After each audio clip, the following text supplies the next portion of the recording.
Olá, galerinha, tudo bem? Espero que sim. Sejam todas bem-vindas e bem-vindos a mais essa aula, dando continuidade ao nosso conteúdo. Aula importantíssima sobre a Revolução Francesa, que é considerada uma das revoluções mais importantes da história da humanidade. Então, galera, vem comigo nessa jornada. Galera, toda vez que nós vamos começar a trabalhar a Revolução Francesa, eu sempre digo que nós temos que pensar a Revolução Francesa nos seus diversos significados. Então, tentar entender a Revolução em suas diversas representatividades. Isso significa que nós temos que partir da ideia de que a Revolução Francesa é o processo histórico revolucionário mais importante da história do mundo moderno e contemporâneo, da história das revoluções burguesas, que ocorreu ali na França entre os anos de 1789 e 1799, e ela significou uma reorganização política, econômica, cultural, social, ideológica de toda a França, e que resultou, consequentemente, na desestruturação do que nós chamamos de antigo regime, do ancien regime. Em outras palavras, ela vai marcar a diminuição da autoridade do poder do clero, da nobreza, determinando o fim das antigas estruturas sociais da servidão, dos direitos feudais, e fazendo emergir uma nova estrutura mais adequada às vontades e aos interesses da burguesia, mas também mais adequadas às ideias e ideologias iluministas. Essa revolução ela vai sofrer influência de todas as outras revoluções burguesas que vieram antes dela. Então, da Revolução Intelectual Iluminista, da Revolução Produtiva Industrial, da Revolução Política inglesa e também da Revolução Americana. Inclusive, vale lembrar que é a primeira vez na história de que um movimento político ideológico ocorrido na América vai influenciar de forma direta ao movimento ocorrido dentro da Europa. Essa revolução, então, ela organiza as novas estruturas daquela sociedade, vindo a determinar uma sociedade baseada em um sistema mais republicano e democrático, que substitui a monarquia absolutista, em um sistema econômico mais liberal, capitalista industrial, substituindo o mercantilismo, e um sistema de organização cultural, ideológica, científica, mas acionalista, vindo a por fim, quase por definitivo, na hegemonia do pensamento místico religioso. Finalmente, essa Revolução Francesa, então, ela pode ser vista como uma grande revolução de síntese, que congrega nela todas as revoluções burguesas que vieram antes, e que vão fazer a sociedade agora estar baseada em um pensamento mais liberal, que defende a liberdade de pensamento e expressão, que defende a igualdade jurídica, que defende a propriedade privada e que defende a fraternidade. Por todos esses significados, essa Revolução Francesa ela é vista como a revolução das revoluções. E é óbvio que ela não vai ficar restrita à França. Ela vai se espalhar por toda a Europa, ela vai atravessar o oceano, ela vai chegar na América, ela vai contribuir para os processos revolucionários da independência da América Espanhola e da América Portuguesa, e é por isso que ela é o marco divisório entre a idade moderna e a idade contemporânea. Entendido o que foi a Revolução Francesa, nós percebemos então que essa Revolução Francesa ela é uma revolução porque ela altera as estruturas sociais. E não só uma estrutura social, ela consolida a alteração de todas as estruturas daquela sociedade. Agora que nós entendemos o que foi a Revolução Francesa, nós temos que ir analisar as suas causas.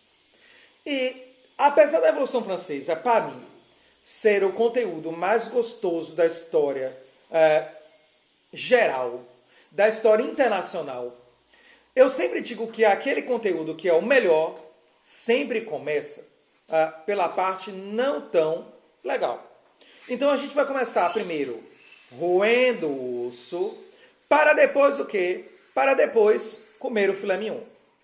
As causas da Revolução Francesa, elas são divididas didaticamente em 3 tipos de causa. As causas socioculturais, as causas econômicas e a causa político-financeira. As causas socioculturais estão divididas em 3 causas. A primeira delas, a rígida estratificação e hierarquização, organização social da França pré-revolucionária. A França, antes da Revolução, estava organizada de tal forma que a sociedade estava dividida ainda dentro de uma estrutura estamental. Isso significa que a sociedade francesa estava organizada de tal maneira que a sua posição social era definida pelo nascimento.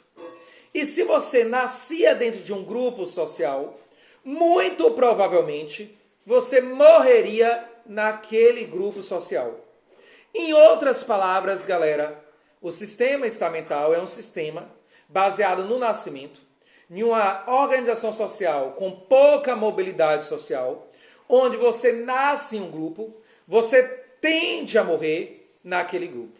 Mas cuidado, olha o que eu estou dizendo, se você nasce em um grupo, você tende a morrer naquele grupo. Isso não significa que não há nenhuma forma de mobilidade social. Haviam formas de mobilidade social e haviam meios de ascensão, mas elas eram exceções à regra. Os 2 estamentos que compunham aquela sociedade eram a nobreza e a plebe. A nobreza, aqueles que, em teoria, nasceram escolhidos por Deus para portarem a honra divina.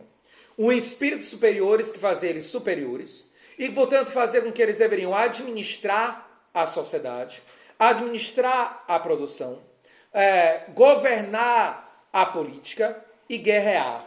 Inclusive, eles não pagavam impostos, porque eles diziam que pagavam impostos em campo de batalha, com sangue. Já a plebe era aquele grupo que, não nascendo com a honra divina, deveria, devido ao seu afastamento e pecado, pagar por esses pecados por meio do trabalho. Então, a principal missão da plebe era trabalhar para sustentar a nobreza, para sustentar a sociedade. E, portanto, eles eram os grupos excluídos. Essa nobreza era, então, o poder político e predominantemente econômico. Enquanto a plebe era a força de trabalho, geralmente explorada e excluída socialmente. Apesar de dentro dela, às vésperas da Revolução Francesa, ter surgido uma nova classe social emergente, poderosa economicamente, com qualidade de vida, mas excluída politicamente, que é a burguesia. Se, por um lado, a sociedade francesa estava montada de tal forma a estar organizada com pouca mobilidade social por meio dos estamentos, por outro, havia uma outra forma de organização social na França, que eram os estados ou ordens. Os estamentos diziam a sua posição social, os seus direitos e deveres, determinavam o seu estilo de vida e o seu direito de participação política ou não. Os estados ou ordens determinavam a sua função perante a sociedade, o que você deveria fazer para aquela sociedade. E também definiam se você pagava ou não pagava impostos. Os estados ou ordens eram divididos na França em 3. O primeiro deles, o clero. O segundo deles, a nobreza. O terceiro deles, o resto, que não era clero nem nobreza. Qual era a função do clero? Orar, levar a palavra de Deus, guiar os homens à salvação. E, portanto, o clero era visto como os representantes de Deus na terra. Como eles representavam Deus na terra e tudo pertence a Deus, então tudo pertence ao clero. A palavra do clero é a representação da palavra de Deus. Você não pode cobrar impostos de Deus, Então você não pode cobrar impostos do clero. Esse clero, então, não produzia economicamente. Esse clero não pagava impostos. Esse clero fazia parte de grupos privilegiados que representavam Deus na terra e que tinham, então, um enorme poder político, econômico e social. Porém, esse clero estava dividido em alto clero e baixo clero. O alto clero geralmente vindo da nobreza. Filhos de grandes nobres que compraram títulos de nobreza dentro da igreja, bispos, arcebispos, cardeais, que vinham com feudos, servos para produzir a eles, e que vão administrar a igreja, determinando seus dogmas. Como esses homens vieram da nobreza, da elite, e não conhecem de fato as necessidades, nem as dificuldades da vida, da plebe e dos excluídos, então eles tendem a ficar a favor ou contra a evolução? Contra, porque eles querem preservar os seus privilégios. O baixo clero era aquele grupo do clero que geralmente vinham das camadas populares, da plebe, dos excluídos, mas que tiveram algumas oportunidades, estudaram, aprenderam a ler e escrever, entraram para o seminário, se tornaram monges, freiras, padres, monsenhor, os grupos mais baixos da hierarquia da igreja. Apesar deles agora fazerem parte de uma elite que não paga impostos e que tem algum poder político, eles são próximos à realidade do povo. Os seus familiares pertencem ao povo. Eles veem as dificuldades do povo. E é por isso que alguns membros deles vão apoiar a revolução. Esse clero compunha aproximadamente de 1 a, no máximo, 2% da população francesa. O segundo estado, ordem, é a nobreza. A nobreza, que, como nós vimos, são aqueles grupos que nasceram com a honra de Deus, o Espírito de Deus, e que vieram ao mundo para guerrear e administrar. Essa nobreza, ela pode se dividir também em 2 grupos. A nobreza de espadas, ou tradicional, e a nobreza de toga. A nobreza de espadas é aquela que ganhou a sua nobreza em campo de batalha. E que geralmente é uma nobreza de origem feudal, que pode ser o cavaleiro de senhor feudal ou o próprio senhor, o dono de um feudo. Então ela vive das estruturas de dominação de origem feudal, do sistema servil, da arte da guerra. E como toda membro da nobreza, não paga impostos, com exceção do dízimo ao clero. Se eles vivem daquele sistema de exploração, se eles não pagam impostos, se eles têm privilégio naquela estrutura social, eles tendem a ficar contra ou a favor da revolução? Contra. Porque eles querem defender a sua posição social. Já a nobreza togada é aquela nobreza que advém de uma burguesia. Uma burguesia que se tornou, no final da Idade Moderna, muito rica e poderosa, se aliou com o rei, financiou o exército do rei, administrou ao lado do rei, financiou as administrações públicas e obras públicas, e o rei, então, lhes deu títulos de nobreza, fazendo com que ela se tornasse uma nova nobreza, uma nova elite nobre, mas mal vista pela nobreza tradicional de espadas. Essa nobreza de toga não paga impostos, passa a participar da administração pública, mas ela é mal vista e excluída pela nobreza de espadas. E ela sabe que se essas estruturas feudais ou de origem feudais e as estruturas do absolutismo da Idade Moderna caírem, são elas que assumem o poder. E, portanto, elas vão ficar a favor ou contra a revolução? A favor. Inclusive participando, em muitos casos, como liderança. O terceiro estado é todo o resto. É quem não é nem primeiro, nem segundo. E, portanto, há dentro deles servos feudais, camponeses livres, os vilões, artesãos, pequenos burgueses, médios burgueses, grandes burgueses, operários fabris e os sans-culottes.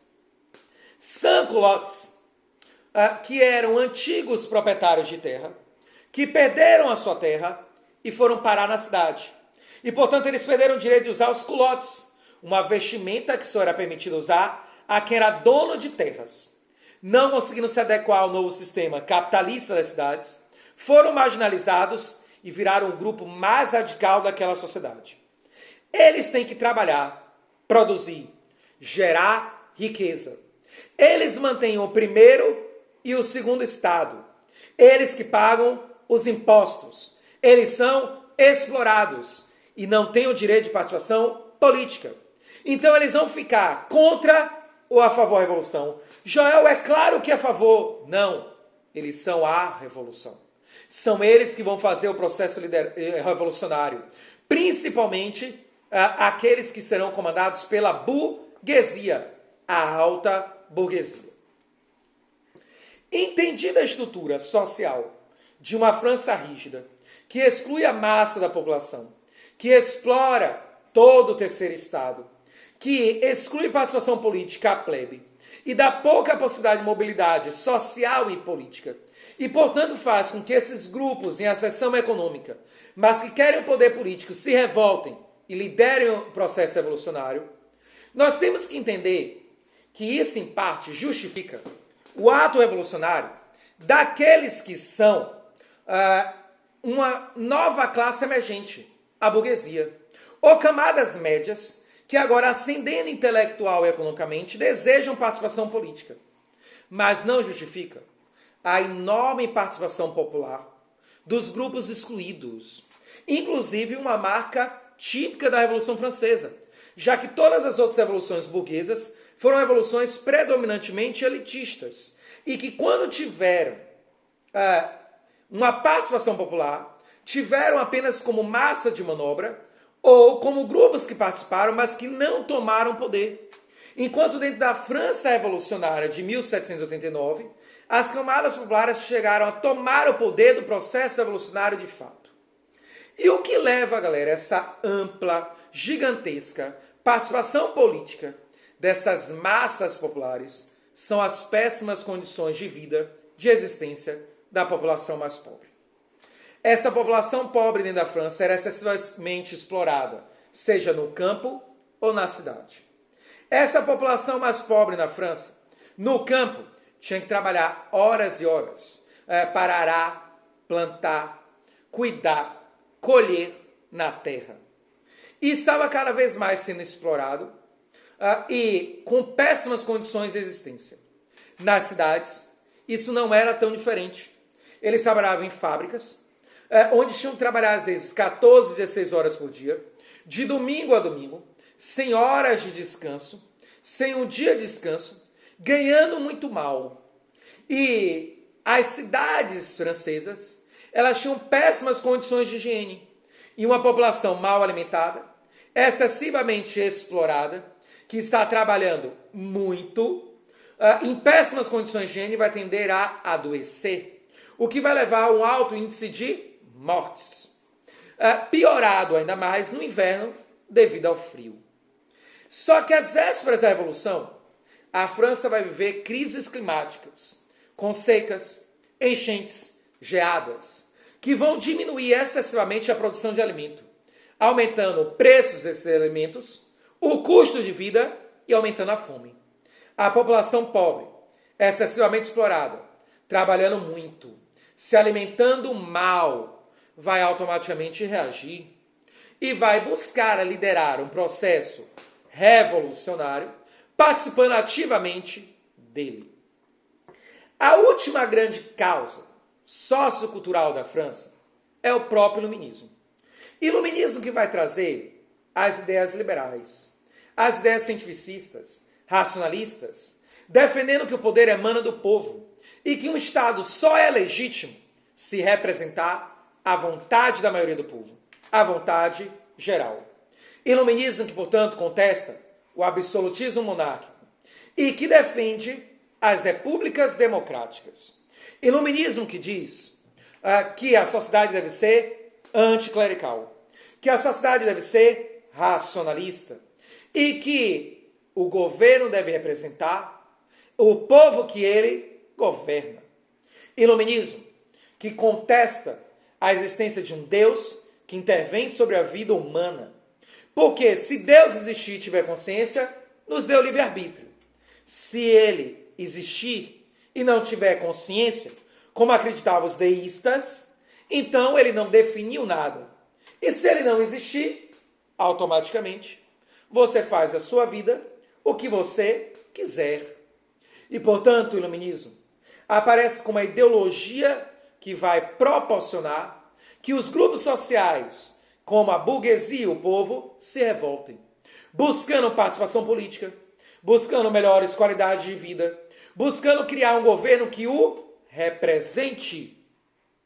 E é esse iluminismo que vai trazer o grande lema da Revolução Francesa: liberdade, igualdade, fraternidade. Liberté, igualité, fraternité. Agora, galera, é que nós entendemos as causas socioculturais da Revolução. Nós temos que ir para as causas econômicas. Causas econômicas da Revolução que estão intimamente ligadas à estrutura feudal que ainda persistia na França. Inclusive, nós acabamos de ver que a forma de organização da sociedade em estamentos ou em ordens e estados era uma forma de organização de origem feudal. A economia francesa era predominantemente agrária. A produção ainda era servil, o que significava que o trabalhador do campo ainda estava preso à terra e produzia, sobretudo, para a subsistência, não buscando nem a produção de excedente, nem o lucro, nem a acumulação de capital.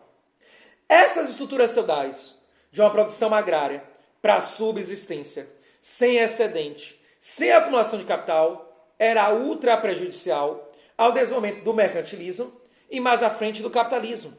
Porque isso significava que você não teria acesso à mão de obra barata, porque ela estava presa ao campo. Que você não teria um grande mercado consumidor, porque não havia uma enorme quantidade de mão de obra assalariada. Os camponeses no feudos não produziam para acumulação de capital.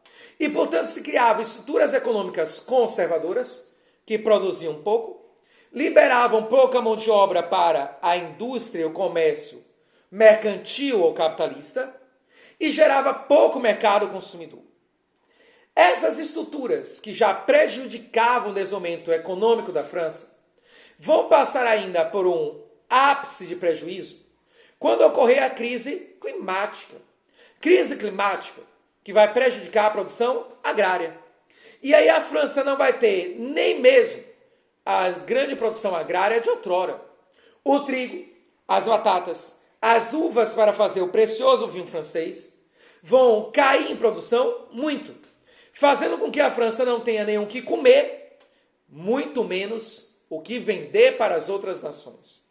E levando a França a um processo de crise econômica radical. Entendemos aí a primeira característica da crise econômica francesa, que tem sua base nas estruturas feudais e agrárias, e também na crise climática. Mas lembre, se a França é predominantemente agrária, se 70% da produção da economia francesa era o campo, e a crise climática praticamente destruiu essa produção, então isso vai afetar os outros setores da economia. O primeiro deles, o setor comercial. Se você não tem o que vender, automaticamente você não lucra. O comércio não vende. Se o comércio não vende, o desemprego aumenta. Se o desemprego aumenta, a marginalização. Se a marginalização aumenta, a fome, a miséria, as revoltas. Se você não tem uma burguesia comercial com dinheiro, ela não compra. Se você não tem uma nobreza campestre com excedente devido à crise climática, ela não compra. E isso automaticamente vai afetar o setor industrial, que vai produzir mas não vai ter para quem vender. E isso significa que o setor industrial também entra em crise. Joel, a agricultura, pecuária em crise, comércio em crise, indústria em crise. E o setor financeiro bancário? Gente, o setor financeiro bancário é o último a entrar em crise. E às vezes é o único setor que na economia, em momento de crise, lucra. Se a economia está bem, ele empresta dinheiro para se investir no desenvolvimento econômico. Se a economia está mal, ele empresta dinheiro para as pessoas sobreviverem à crise. Se a crise durar pouco, eles lucram muito. Se a crise durar a médio prazo, eles têm algum prejuízo, mas o lucro que ele tem supera o prejuízo. Se a crise durar a longuíssimo prazo, eles também são afetados. E foi isso que aconteceu na França revolucionária. Joel, então a gente pode dizer que essa França revolucionária viveu uma enorme crise nos 4 setores da economia, que leva a um colapso absoluto da economia francesa. Sim, e que automaticamente vai levar a um colapso econômico do Estado. Se você produz pouco, vende pouco, consome pouco, o Estado vai arrecadar dinheiro com o quê? Se você vendeu pouco, pouco imposto. Se você comprou pouco, pouco imposto. Se você produziu pouco, pouco imposto. E, portanto, o Estado vai arrecadar muito menos. Porém, o Estado francês era grande, burocrático, pesado, caro. E esse Estado grande, burocrático, pesado, agora está sem dinheiro para manter sua estrutura de funcionamento. Para piorar a situação, a França tinha gastado muito dinheiro com guerras. A guerra da independência dos Estados Unidos da América, a guerra dos 7 anos contra a Inglaterra, que vão zerar o quê? Os cofres do Estado francês. Finalmente, a coroa francesa era excessivamente luxuosa, gastava excessivamente com luxo, e uma crise continuava gastando. Isso significa que vai chegar uma hora que o Estado francês não vai ter dinheiro para manter o funcionamento do Estado e vai entrar em um colapso burocrático e um colapso do Estado, levando uma crise política, que é a última causa da Revolução Francesa. Essa crise política faz emergir 2 novas necessidades. A primeira delas, a necessidade da criação de uma reforma tributária, que criasse novos impostos para a França. Porque, perceba, os impostos na França eram cobrados sobre o terceiro estado, a burguesia, os camponeses, livres e proprietários de terra, os operários sabris, os artesãos, os pequenos comerciantes, e sobre o consumo, não sobre a propriedade, nem sobre a renda daqueles que realmente tinham mais capital dentro da França, a nobreza e o clero. E a única forma do Estado francês conseguir dinheiro para manter seu Estado caro, deficitário funcionando, e dinheiro para investir na economia e tentar solucionar a crise, era o que, galera? Fazendo a reforma tributária e cobrando impostos do clero e da nobreza. O problema era, se o rei criasse imposto sobre o clero, quem seria que iria a igreja dizer que o rei era rei porque Deus quer? Quem iria à igreja dizer que você teria a obedecer ao rei porque era a vontade de Deus? Quem iria justificar ideológico culturalmente o poder absoluto do rei? Ninguém. E todo o sustentáculo cultural e ideológico do poder do rei ruiria. Se o rei cobrasse impostos da nobreza, quem iria ajudá-lo a administrar? Quem iria protegê-lo militarmente ou proteger a nação? Quem iria guerrear do seu lado? Quem iria conter as revoltas populares? Ninguém. E, portanto, o rei da França iria ficar entre a cruz e a espada. Se cria novos impostos, não governa, e fica suscetível a revoltas, populares. Se não cria novos impostos, então automaticamente vai viver revoltas da mesma forma, devido à fome, à miséria, à exclusão, à crise econômica. Tudo isso faz com que surja na França uma nova necessidade de uma nova organização sociopolítica, que viesse acabar com as distinções entre nobre e clero, e terceiro estado, e também entre nobre e plebeu, criando igualdade jurídica, e pusesse fim à monarquia absoluta, criando um governo absolutista constitucional, o que automaticamente leva ao próprio processo revolucionário. Aqui nós entendemos as diversas causas da revolução. As suas causas culturais, sociais, econômicas, político-tributárias. E agora nós temos que avançar para os antecedentes que levam à Revolução Francesa. Antecedentes que têm toda uma mágica, que possui toda uma história por detrás. Mas como essa é uma aula virtual, eu vou tentar sintetizá-lo para deixar a aula mais objetiva. Mas às vezes eu não vou conseguir. E portanto eu vou trazer algumas coisinhas, alguns detalhes sobre o processo revolucionário.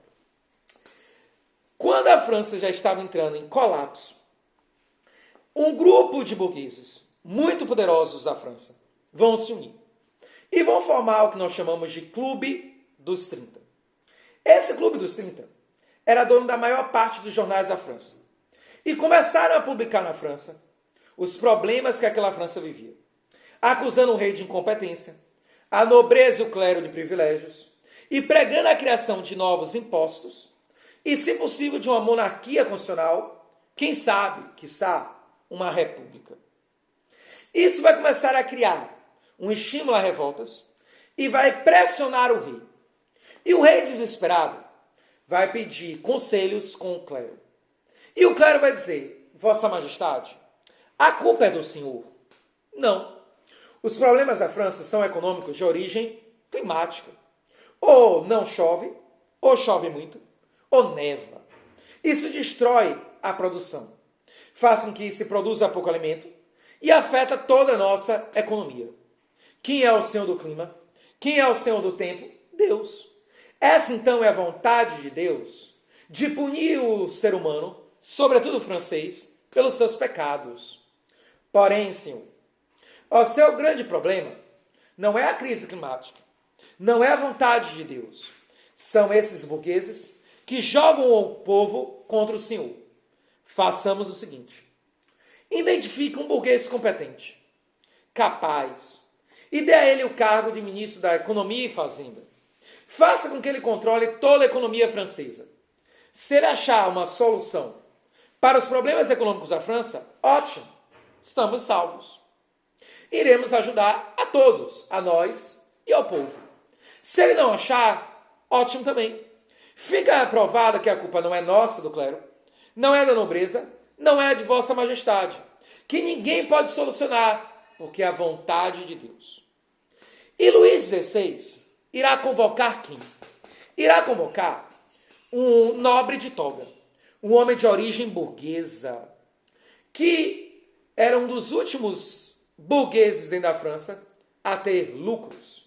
Um financista, estadista, banqueiro de origem suíça, que lucrava e muito com o processo da crise econômica. Vai chamar Necker e vai entregar a difícil missão de resolver os problemas da França a ele. E Necker vai virar e vai dizer: Majestade, o problema da França é que nós ainda vivemos uma economia de origem feudal, com estruturas feudais, servis, agrárias. Precisamos industrializar a França, modernizá-la. Para isso, precisamos qualificar a mão de obra, gerar tecnologia, investir em infraestrutura produtiva, estradas, produção de matéria-prima. E, para isso ocorrer, faz-se necessário ter dinheiro. E a única forma de ter esse dinheiro é cobrando impostos do primeiro e segundo estado. Cobre impostos do clero e da nobreza. Eu vou qualificar a mão de obra, gerar tecnologia, incentivando a produção científica. Vou melhorar as estradas, os portos. Vou estimular a indústria de base e depois financiar a abertura da indústria de bem de consumo na França. Vamos passar a consumir pouco produto industrializado de fora, vender alguns e continuar vendendo nossos produtos agrários primários, fazendo a balança comercial francesa ficar favorável. E também iremos gerar emprego, renda, diminuindo a fome e a miséria. E Luís XVI vai responder: não posso. Se eu cobrar impostos do primeiro e segundo estado, o clero vai começar a lançar o povo contra mim. A nobreza é capaz de se revoltar. Se ela não se revoltar, com certeza ela irá, pelo menos, me abandonar. E quando houver uma revolução do povo, liderada de vocês, quem irá me proteger? Quem irá manter a monarquia absolutista? Ninguém. E vocês serão os primeiros a me apunhalar pelas costas. Necker então diz: não há nada que eu possa fazer sem os recursos necessários. E ele pede demissão. Luís XVI então procura um nobre de origem, mais intelectualizado, iluminista, cientificista, e que era um brilhante economista, iluminista da área de economia, fisocrata, Turgot. E vai virar para Turgot e diga: resolva o pepino. Turgot vai analisar e vai dizer: majestade, Necker tinha razão. Cobre impostos do primeiro e segundo estado, que eu vou desenvolver o projeto de Necker. E Luís XVI vai responder: se fosse para fazer isso, eu teria feito com Necker. E não haveria ali convocado. Resolva o problema por outro caminho. Turgot, depois de muito pensar, vai tentar uma estratégia arriscada. Vai pegar dinheiro emprestado com todos os bancos da França ou estrangeiro que ainda queriam emprestar dinheiros à França. E vai dizer: vamos financiar uma grande produção agrária. Vamos comprar muitas sementes. Vamos comprar equipamentos. Vamos entregar aos nobres. E vamos fazer o maior plantio da história da França. E vamos rezar, orar, para que as chuvas venham na medida certa e parem na hora certa. Joel, já vi que vai dar bad. Não vai chover, né? Não, choveu. Joel, vai chover demais. Não, parou na hora certa. As plantas foram plantadas, a produção foi cultivada, mas um mês antes da colheita veio uma enorme geada e destruiu de 80% a 90% da produção, levando à destruição absoluta da economia francesa. A fome absoluta e radical. E o Estado francês tinha acumulado ainda mais dívida, que agora ele não poderia pagar. Turgot, humilhado, pede demissão. E Luís XVI, desesperado, convoca novamente Necker.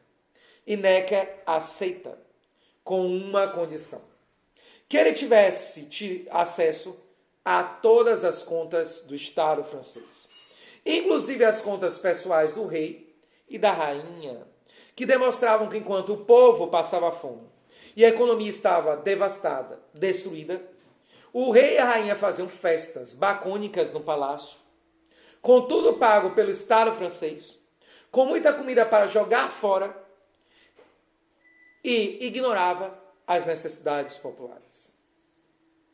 Necker então vai dizer: majestade, cobre impostos do primeiro e segundo estado.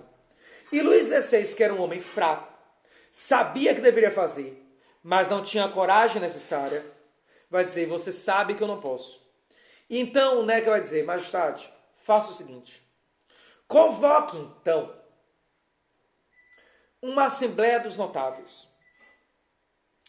A Assembleia dos Notáveis não é um órgão oficial do Estado francês. A Assembleia dos Notáveis, ela não é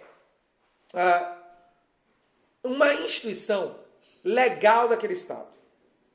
Ela é, na verdade, um congresso de intelectuais que deveria reunir as mentes mais importantes, mais gloriosas, mais produtivas da França, dos 3 estados, do clero, da nobreza e do terceiro estado, em especial da burguesia, para discutir os problemas da França. Eles vão se reunir, debater e chegar à seguinte conclusão: só é possível resolver os problemas da França cobrando impostos do primeiro e do segundo estado. Joel, o clero e a nobreza também? Sim. Mas o terceiro estado foi embora. E uma parte do primeiro e segundo estado foi até o rei e disse: Majestade, esse é o melhor caminho, o mais rápido, talvez o mais eficiente.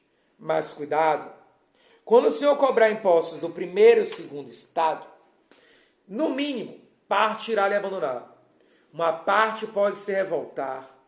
Isso pode levar a um colapso ainda maior e a perda da sua coroa. Aquilo, galera, não foi um aviso, foi uma ameaça que vai fazer Luís XVI recuar. E ele responde a Necker que não poderia criar impostos. E Necker vai dizer: Majestade, mais uma vez entendo. Vamos fazer o seguinte: vamos então convocar a Assembleia dos Estados Gerais. Essa Assembleia, sim, a Assembleia dos Estados Gerais, ela é um órgão oficial da França, um órgão institucional da França, que não era convocado na França desde o governo de Luís XIV, do Rei Sol, naquela época, há quase 200 anos. Essa Assembleia dos Estados Gerais, ela tem o direito de elaborar leis para a França, mas não aprová-la. Ela se reunia, elaborava a lei, entregava ao rei, e o rei aprovava se assim o quisesse. Mas ela tinha o direito oficial, institucional, legal, de criar as leis. E Necker vai dizer: essa Assembleia propõe a criação de uma lei, criando a lei dos impostos sobre o primeiro e segundo estado, retira a culpa, o peso da criação e, consequentemente, a punição pela criação dessa lei de suas costas. Porque ela é composta por membros do primeiro, segundo e terceiro estado. E, portanto, terá sido parte do primeiro e do segundo a criar essa lei, e não o senhor. Dessa forma, majestade, vamos fazer o seguinte: convocamos a Assembleia dos Estados Gerais, colocamos para ela a situação da França, pressionamos ela e fazemos ela solicitar a criação desse novo imposto. E os nossos problemas vão começar a ser resolvidos de médio a longo prazo. A questão é que a Assembleia dos Estados Gerais, ela era montada ainda de forma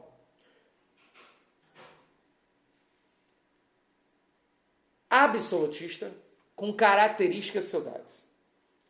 Ela era escolhida pelo Parlamento de Paris em uma votação censitária, horrenda, entre os membros do primeiro, segundo e terceiro estado. Só que os membros do primeiro estado, que eram aproximadamente 1% da população, tinham 1/3 da Assembleia. Os membros do segundo estado, que eram aproximadamente 2% da população, tinham o outro 1/3 da Assembleia. E o terceiro estado, aproximadamente 97% da população, tinha 1/3 da Assembleia. Joel, isso significava que a decisão ficava com o primeiro e segundo estado. Sim. Ficaria ainda mais, porque a votação era por estado e não por cabeça. Então o primeiro estado se reunia, debatia e decidia, e aquilo valia um voto.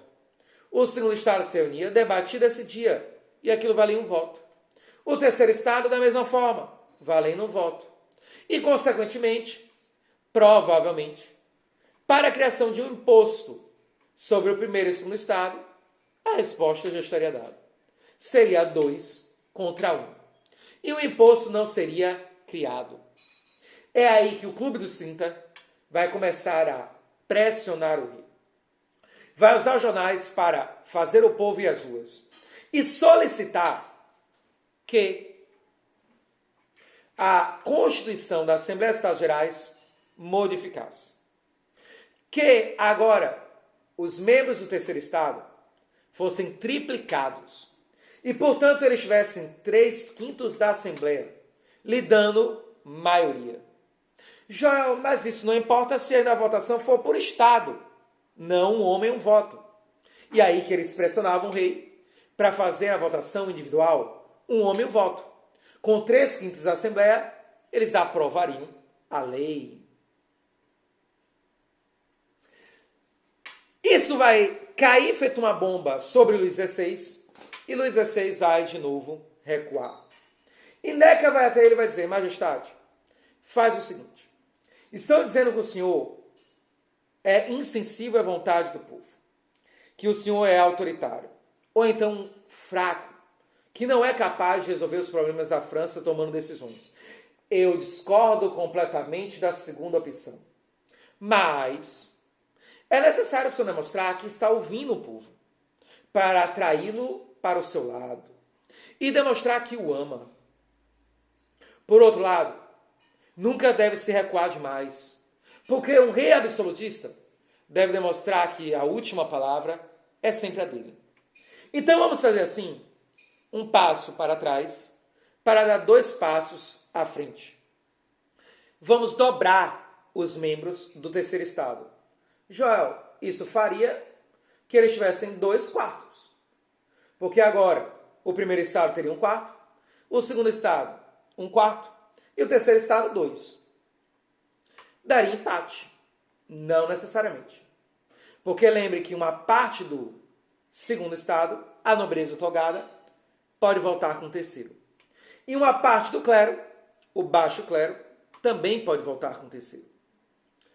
Porém, isso não significava nada se o voto continuasse sendo por estado. E Neca vai dizer: mantenha o voto por estado. Porque nós precisamos, majestade, que o primeiro ou o segundo estado concordem com a criação desse imposto. Porque assim a culpa vai recair sobre eles e não sobre nós. Luís XVI, então, convoca a Assembleia dos Estados Gerais e resolve abrir ela com quase a mesma estrutura do século XIV, quando ela foi convocada pela última vez, modificando só a quantidade de membros do terceiro estado. Mas ele determinou que a votação ainda seria por estado. E resolveu, na hora da abertura da Assembleia, manter todas as praxes, regras e burocracias da velha Assembleia. Isso significava, ou significou, que quando ele chamou os membros do primeiro estado, ele chamou um, por nome, e todos eles vestiram branco, a cor de Deus, da pureza. Claro, muito puro. E mandou eles se sentarem ao lado deles, em uma parte mais alta da Assembleia, de frente para o resto da Assembleia. Porque o clero e o rei representavam Deus na terra. Depois ele vai chamar os membros do segundo estado, da nobreza, vestidos de vermelho, a cor da honra, nome por nome. E vai mandar eles sentarem numa parte intermediária, ainda alta, em frente a eles, porque eles seriam a base da administração e da sociedade francesa. Tá bom. E finalmente, ele vai dizer que entre o terceiro estado, ignorando que aqueles homens eram homens ricos e poderosos, em sua maioria grandes burgueses, alguns, muitos, donos de grandes jornais, com o poder da mídia, membros do Clube dos 30, vai mandar eles entrarem de preto, a cor da desonra, da humilhação, e vai determinar que se algum membro do primeiro e segundo estado quisesse falar, bastava levantar a mão. Se nenhum membro do primeiro e segundo estado solicitou primeiro, poderia falar. Para um membro do terceiro estado falar, ele deveria, primeiro e antes de tudo, vir a pedir o direito de fala. depois se retirar do seu grupo, ir para o centro da Assembleia, se ajoelhar porque ele é inferior, e de cabeça baixa se expressar. Aquilo vai ser visto pela burguesia como uma grande humilhação, uma falta de sensibilidade, e eles vão ficar pés da vida.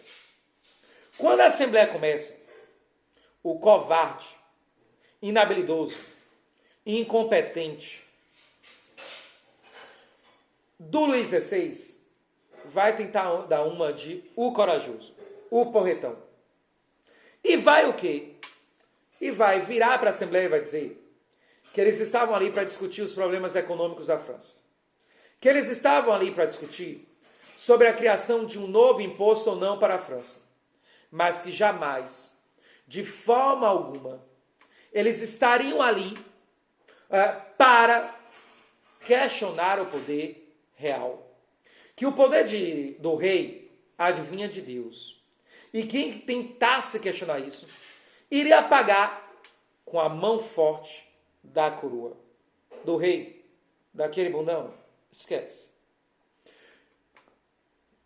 Inicia essa assembleia e logo ela se torna uma baderna. Todos falam ao mesmo tempo. E no meio dos debates calorosos, alguém no meio do terceiro estado grita: vamos aproveitar e vamos criar logo uma constituição para a França.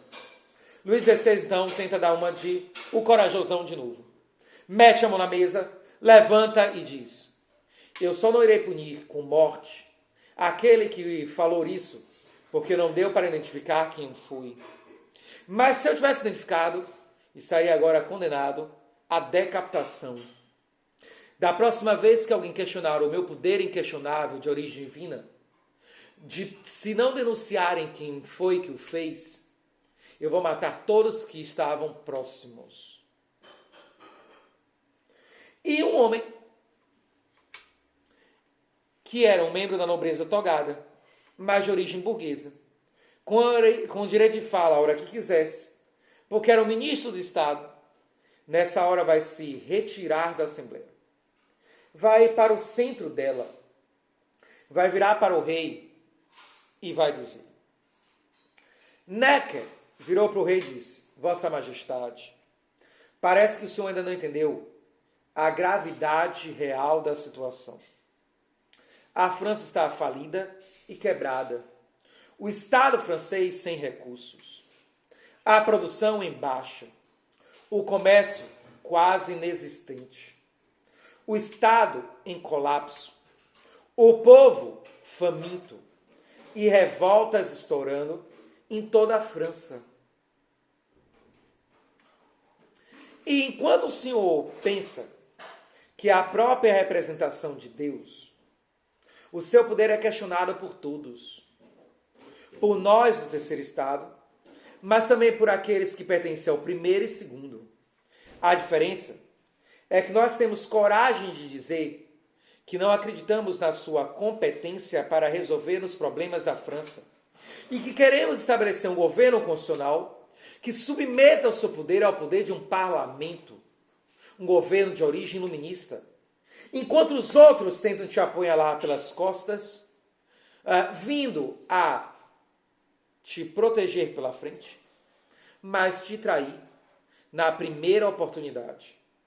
É por isso, Majestade, que nós iremos sim discutir sobre a criação de um novo imposto para a França. Porém, não iremos parar aí.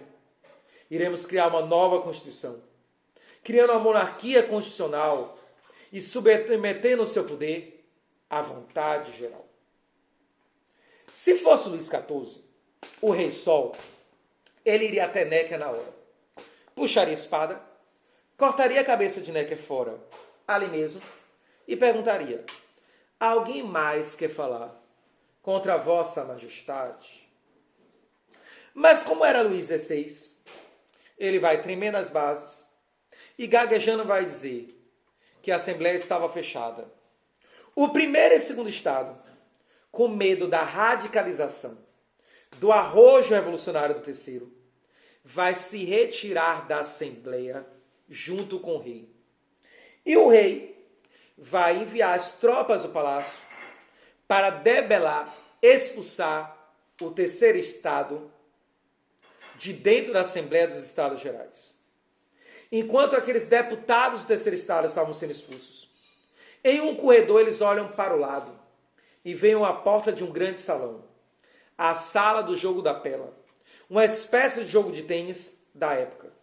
Eles vão correr para dentro dela, se trancar por dentro, escrever uma carta para o rei, onde eles juravam que só sairiam de lá ou mortos, ou com a França com uma Constituição. É o famoso juramento da sala do jogo da pela, que dá início à Revolução Francesa, porque o terceiro Estado, reunido nela, se autoproclamou a Assembleia Nacional Constituinte, dando início à primeira fase da Revolução Francesa, para criar uma Constituição para a França e submeter o poder do rei a um parlamento, estabelecendo a monarquia constitucional. Enquanto isso será feito no palácio, em Versalhes, nas grandes cidades, eram publicadas as contas pessoais do rei. Eram publicadas as contas pessoais do rei, com todos os gastos. E um belíssimo texto que dizia que o terceiro Estado, representado pela burguesia, em nome do povo da França, colocava sua vida em risco, desafiando o rei, para poder tentar resolver os problemas econômicos e sociais e matar a fome do povo. Mas que o rei planejava prendê-los e matá-los. E eles solicitavam que o povo reagisse. É aí que o povo vai se reunir, uma parcela do povo de Paris, e vai marchar em direção a Versalhes, ameaçando invadir o palácio e matar o rei e toda a nobreza que estava lá dentro, se ele não aceitasse a Assembleia Nacional Constituinte, a primeira fase da Revolução Francesa, como legítima. Luís XVI, então, vai parar e vai pensar: eu tenho tropas para reprimir essa parcela do povo que aqui está? Tem. Mas se eu matar esse grupo social, eu vou estar matando filhas, mulheres, maridos, pais, irmãos, irmãs, mães. Isso pode levar a uma revolta generalizada de Paris. Eu tenho tropa suficiente hoje para conter toda Paris? Não. Então eu vou fazer um recuo estratégico. Ele vai virar para o povo e vai dizer: eu reconheço a legitimidade da Assembleia Nacional Constituinte. E eu solicito que o primeiro e o segundo Estado entre nela para criar uma Constituição para a França. Enquanto isso, ele projetava trazer a nobreza, os exércitos do campo, para poder mandar fechar a Assembleia Nacional Constituinte, restabelecer o absolutismo e conter qualquer camada popular dentro de Paris. Só que o que ele não percebeu é que quando ele recuou a vontade do povo, ele comprovava que os iluministas tinham razão, que o poder emanava do povo e que até mesmo o rei deveria se submeter à vontade popular. Esse povo então vai sair vitorioso, vai voltar a Paris e o resto do povo vai dizer: vocês desafiaram o rei? Sim. Ele não matou vocês? Não. Não prendeu ninguém? Não. O que ele fez? Aceitou. Aceitou a primeira fase da revolução. Isso vai dar caldo à revolução. As camadas populares vão se unir e eles vão resolver radicalizar. Vão olhar primeiro para o abrigo dos inválidos, Les Invalides, onde se guardava a maior parte das armas de Paris. Vão invadi-lo, vão tomar as armas e agora, com as armas em mãos, vão marchar para um prédio. Um prédio que era uma antiga fortaleza da França. Em outrora, há 200 anos atrás, maior fortaleza da França. Agora uma grande prisão, onde a coroa enviava para as masmorras para morrer esquecido os seus inimigos. E, portanto, um símbolo de opressão do absolutismo, o maior símbolo físico do poder do rei. Eles vão olhar para a Bastilha, marchar em direção a ela, com o objetivo de destruí-la. Se a Bastilha cair e for destruída, o símbolo físico cai, mas não só o físico, o próprio poder do rei. Porque se o rei não foi capaz de manter em pé o maior símbolo do absolutismo, é porque o seu poder de fato não se sustenta mais. É aí que Luís XVI dá a ordem. Se tentarem invadir a Bastilha, atirem para matar. As tropas populares pressionam a Bastilha. Os soldados dela reagem. E chega uma hora que os portões da Bastilha não suportam. E o povo invade. É nesse momento que conta um relato histórico que o capitão da guarda da Bastilha chega em uma janela no alto da torre. E dessa janela vai gritar. E o povo para e olha. E ele, com uma tocha na mão, vai virar e vai dizer: se vocês derem mais um passo, eu solto essa tocha sobre os barris de pólvora. A pólvora é suficiente aqui para mandar a Bastilha pelos ares. Junto com ela, o quarteirão inteiro. Eu vou morrer. Meus soldados também. Mas boa parte de vocês irão juntos. Se isso tivesse acontecido, a Revolução Francesa jamais teria tido sua fase mais importante. Sua fase popular, a Convenção Nacional. Porque lá embaixo, com as camadas populares, estavam membros da pequena burguesia, que seriam depois membros de dois grandes e importantes partidos populares, os jacobinos e os cordilheiros, Danton, Robespierre, Marat, Saint-Just, todos eles estavam lá.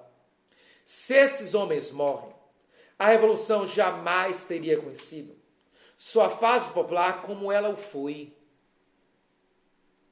E, portanto, a Revolução teria sido diferente.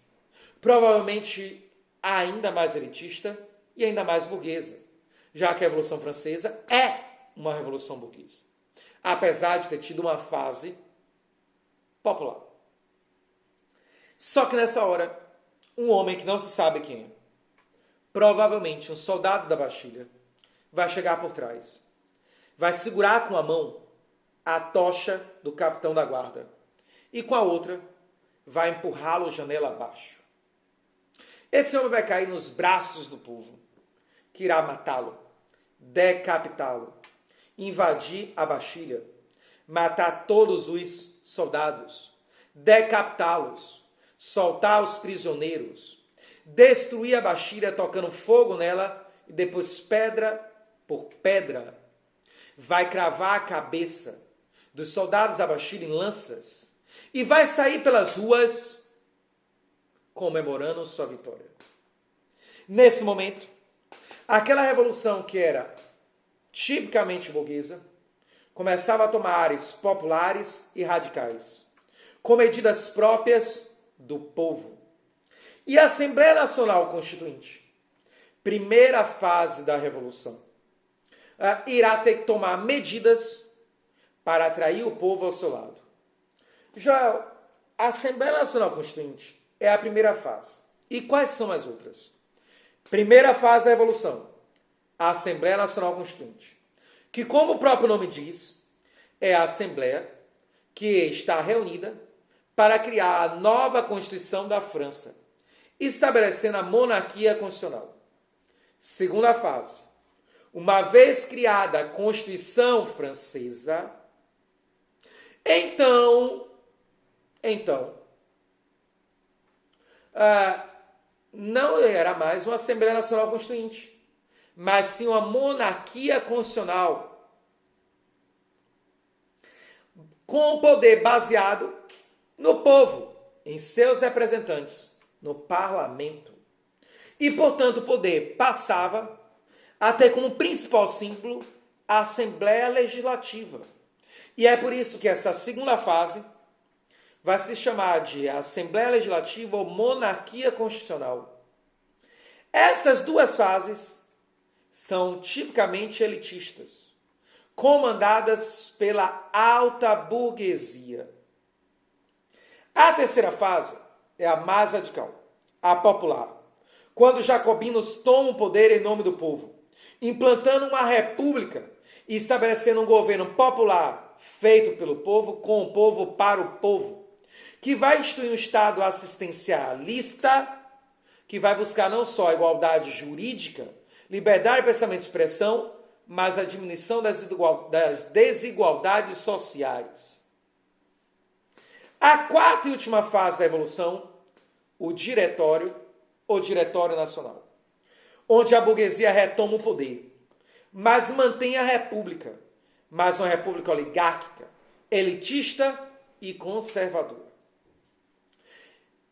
Visto o panorama das quatro fases, vamos retomar a primeira delas, a Assembleia Nacional Constituinte, que vai elaborar a primeira Constituição da França.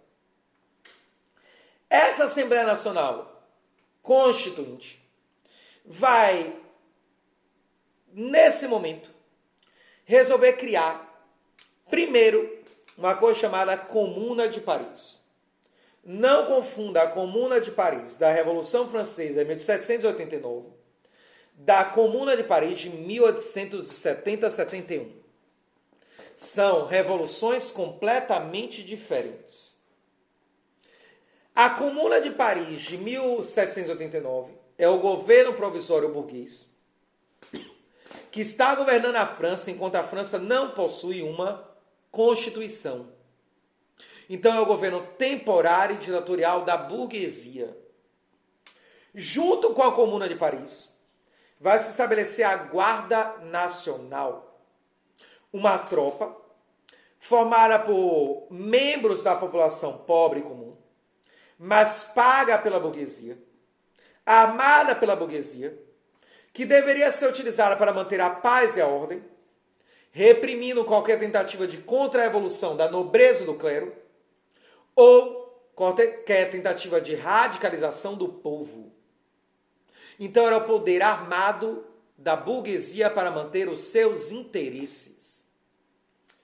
Porém, para atrair o povo ao seu lado, e também para estabelecer estruturas sociais que fossem benéficas a ela, a burguesia, essa burguesia vai criar a primeira Declaração dos Direitos do Homem Cidadão, inspirada em ideias iluministas de John Locke, e, portanto, partindo da ideia dos direitos naturais do homem, o direito à vida, à propriedade privada, à liberdade, à igualdade jurídica, à saúde, à educação e à procriação, nessa ordem segundo John Locke, que colocava, portanto, o direito à propriedade privada à frente do direito à liberdade e igualdade jurídica.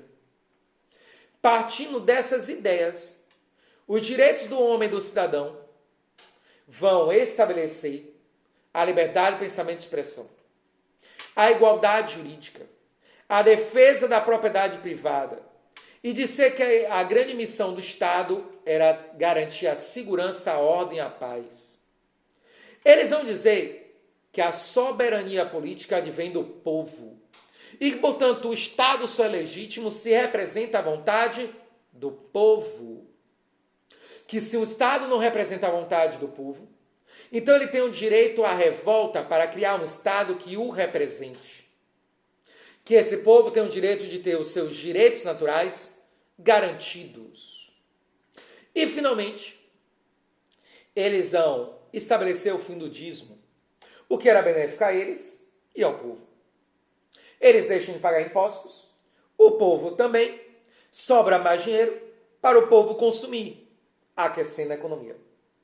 Eles vão acabar com os direitos feudais. Então agora o camponês preso à terra é livre. Pode ir à cidade, virar mão de obra barata, assalariada e mercado consumidor para os seus produtos. Mas pelo menos ele se torna livre. Será? Mais à frente a gente verá isso. eles vão estabelecer um governo mais constitucional. E é óbvio que isso favorece o povo, mas favorece, sobretudo, a eles, a burguesia. Essas medidas contentam parcialmente as camadas populares, mas um grupo extremamente importante, extremamente poderoso, com muito prestígio social e com poder ideológico e cultural, que poderia manipular as camadas populares, irá reagir. O clero. O clero irá às missas dizer que apoiar a revolução, apoiar o processo revolucionário, era se levantar contra o rei. E se levantar contra o rei era, obviamente, se levantar contra Deus. E um pecado mortal, que a revolução era a coisa do Satanás. E, portanto, o clero vai começar a tirar o apoio do povo à revolução, ou lançar o povo contra a revolução. E aí, para conter o clero, a Assembleia Nacional Constituinte irá resolver criar um novo conjunto de leis. A Constituição Civil do Clero. Constituição Civil do Clero. Que determinava que, a partir daquele momento, a Igreja Católica era a religião oficial da França, mas que ela era uma instituição do Estado francês e que, portanto, ela estava submetida ao Estado francês, à Comuna de Paris. Que os clérigos, eles eram funcionários públicos e que, portanto, iriam receber um salário, mas que não poderiam se levantar contra o Estado, porque senão aquilo era visto como traição, e a pena para a traição era a pena de morte. Que todas as propriedades do clero agora pertenciam ao Estado.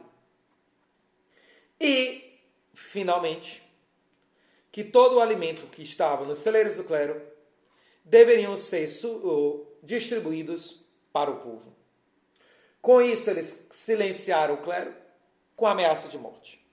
Pagaram o salário, o sustentando. E mataram a fome do povo, demonstrando que enquanto o clero se dizia representante de Deus e deixava o povo morrer de fome, eles eram caridosos o suficiente para matar a fome popular. Isso vai fazer de vez com que o povo os apoie. Mas o rei resolve reagir. O rei resolve reagir. E, com o apoio da Prússia e da Áustria, resolve liderar uma contra-revolução. A Prússia e a Áustria, nações absolutistas, poderosas e fronteiristas da França, resolvem mobilizar seus exércitos para invadir a França e liquidar a Revolução Francesa. Mas eles queriam que o exército deles fosse comandado pelo rei da França, para enfraquecer o apoio popular, para que o povo não lutasse contra exércitos inimigos invasores, mas sim contra o rei. E é nesse sentido que o rei precisava fugir. E ele vai tentar fugir. Mas é preso nas fronteiras, resgatado, enviado a Paris como traidor. O que leva a uma nova radicalização da revolução e do povo, que exige sua morte, o que a burguesia evita. E para acalmar o povo mais uma vez, eles vão estabelecer a Constituição de 1791. Constituição de 1791, que é a primeira Constituição francesa, que estabelece uma nova forma de governo, a monarquia constitucional, dando origem à segunda fase da Revolução Francesa, a Assembleia Legislativa ou monarquia constitucional, que reafirma a Declaração dos Direitos do Homem e Cidadão, reafirma a Constituição Civil do Clero, cria uma nova Constituição, determinando a monarquia constitucional, tripartida, e, portanto, um governo inspirado nas ideias de John Locke e Montesquieu. Essa segunda fase da Revolução vai ser marcada, então, por ter um governo executivo, legislativo e judiciário. Governo executivo que era meramente simbólico, já que era representado pelo rei e ele, na verdade, era um prisioneiro de luxo no palácio. Governo legislativo, que era quem realmente administrava a França, que era realmente quem governava e que estava constituído por 5 grandes partidos. E aqui preste muita atenção, galerinha. Muita atenção, porque é na Constituição do Parlamento francês, da segunda fase da Revolução, que vai surgir a ideia de partidos de direita, centro e esquerda. No alto, à direita, sentava-se um partido que se dizia oficialmente monarquista constitucional, formado predominantemente pela nobreza tradicional, a nobreza de espadas, mas que na prática, muitos deles eram monarquistas absolutistas, que diziam-se apenas monarquistas constitucionais inspirados na Inglaterra para poder participar do governo. Eles representavam, então, em sua maioria, o único partido contra a Revolução, contra-revolucionário, tradicional, absolutista, aristocrático, excessivamente elitista. E esse partido eram os Feuillants, ou negros, já que eles não portavam as luzes do iluminismo. À direita abaixo, tinha um partido formado predominantemente pela burguesia, a alta burguesia, que se dizia republicano, mas que foi ele que instituiu a monarquia constitucional, porque era mais fácil controlar o povo e evitar o radicalismo revolucionário popular, mantendo as estruturas da coroa, da monarquia. Esse partido era liberal, iluminista, cientificista, capitalista, industrializante, defendia a igualdade jurídica, a liberdade de pensamento e expressão. E muitos deles eram republicanos. Mas eles não pregavam nenhuma reforma social mais brusca. Não questionavam a desigualdade social. E eles estavam muito mais preocupados de manter os seus privilégios sociais como elite burguesa. Abaixo, na parte reta, vão sentar um grupo de políticos que não tinham bem uma ideologia política definida. Um verdadeiro balaio de gato, que tinham nobres, burgueses, plebeus, membros do clero, que não se posicionavam muito bem e que se diziam abertos a múltiplas possibilidades. Na verdade, eles tinham uma ideologia política definida. A do quem me paga mais. Aquele grupo que me apoiar, me der poder e me oferecer os melhores privilégios, eu aceito. Apoiá-lo era o partido do pântano ou planície.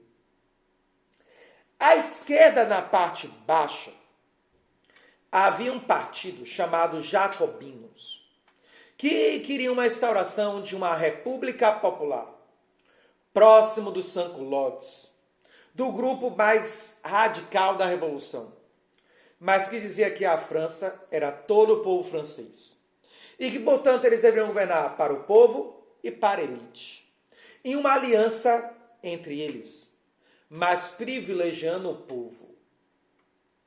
Que diziam que eles, a pequena burguesia, deveria governar em nome do povo, finalmente, à esquerda, na parte alta, sentava-se um grupo de políticos chamados cordeleiros, ou cordilheiros, republicanos, radicais, que diziam que queriam um governo republicano do povo, pelo povo, para o povo, com o povo. Um governo radical feito do povo. Que pregavam mudanças sociais radicais e, se necessárias, por meio armado e militar. E aí nós percebemos que aqueles grupos políticos que se sentam à direita representam as elites. Os grupos políticos que sentavam à esquerda representavam as camadas populares. E aqueles que sentavam no centro representavam seus próprios interesses, sendo um bando de filha da mãe que se vende para quem pague mais. E está evidenciada a origem da ideia de direita, esquerda, centro. E é incrível como o centrão da Revolução Francesa é muito parecido com o centrão brasileiro, né? Mas vamos voltar à Revolução. Entendido esse parlamento da França, nós temos que nos atentar que a estrutura política está montada. A estrutura política está montada, estabelecida, porém, contudo, todavia, essa estrutura política não conseguiu solucionar os problemas econômicos e sociais da França. As crises climáticas continuaram, a crise econômica continuou, a fome continuou, e o povo vai começar a se distanciar da burguesia. Aproveitando-se da fragilidade da França, a Prússia e a Áustria se unem com o Papa. E o Papa, com medo do anticlericalismo da Revolução Francesa, resolve decretar um bloqueio continental à França. Um bloqueio comercial, proibindo qualquer nação de comercializar com a França. A ideia era levar a França economicamente ao submundo, fazer com que ela quebrasse, que ela não tivesse dinheiro para manter seus exércitos, e a França destruída internamente seria uma França de fácil invasão.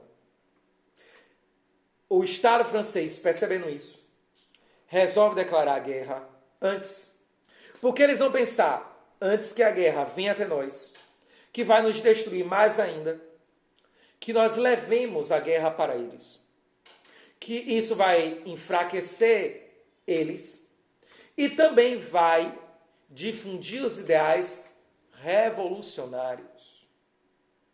Ou a revolução se expande, ou ela morre. E, portanto, ela tem que se expandir. O exército francês era muito bem treinado, muito bem armado, e o maior exército terrestre da Europa. Talvez em tamanho só equivalente ao da Rússia, czarista, mas mais bem armado e bem treinado. E se esperava que quando a guerra estourasse, essa guerra fosse equilibrada. Mas os exércitos franceses vão perder uma batalha atrás da outra. Muitas delas de forma humilhante. E isso vai fazer com que o que era uma guerra ofensiva, onde a França estava invadindo a Prússia e a Áustria, logo fosse revertida. E a Prússia e a Áustria começassem a invadir a França. Essa guerra vai avançar rapidamente em direção a Paris. E a última fortaleza entre Paris e os exércitos inimigos, a fortaleza de Verdun, na região de Valmy, foi sitiada. Se essa fortaleza cai, a revolução se extingue. Paris será tomada. E então, dois homens, membros do Partido Jacobino, dois pequenos burgueses, com grande prestígio popular, vão à Praça da Revolução e vão fazer um discurso conclamando o povo a armas. Robespierre e Danton. Dizem que o discurso deles foi tão emblemático que seria capaz de fazer ressuscitar os defuntos. O povo então vai se unir, vai formar um grande batalhão popular, vai pegar armas velhas, espingardas ultrapassadas, espadas enferrujadas, foices, martelos, e vai formar um exército mal armado, mal treinado, inexperiente, que vai marchar mais de 100 quilômetros de Paris a Verdun. Vai chegar lá cansado, mal alimentado, e vai encontrar um exército prussiano cercando Verdun. Um exército bem alimentado, bem treinado, bem armado.